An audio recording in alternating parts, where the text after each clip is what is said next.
Hi అండి. Welcome to one more mini vlog. ఈరోజు mini వ్లాగ్‌లో రైస్ కుక్కర్ అండ్ నార్మల్ కుక్కర్‌కి శుద్ధ పట్టేస్తూ ఉంటది కదండీ! అలాంటి కుక్కర్‌ని చాలా ఈజీగా క్లీన్ చేసేయొచ్చు ఈ చిన్న చిట్కాతో. ఇక్కడ మీకు చూపిస్తున్న గిన్నె వచ్చేసి రైస్ కుక్కర్ గిన్నండి.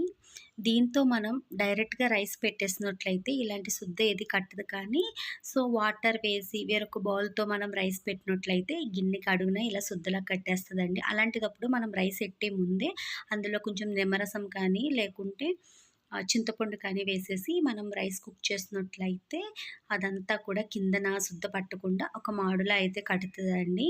ఇప్పుడు ఇలా కట్టిన దాన్ని మనం నార్మల్‌గా తోముతాం కదా! కుక్కర్ గిన్నె ఆ విధంగా తోమేసినట్లయితే ఈ శుద్ధంతా కూడా చాలా నీట్‌గా ఊడిపోద్దండి.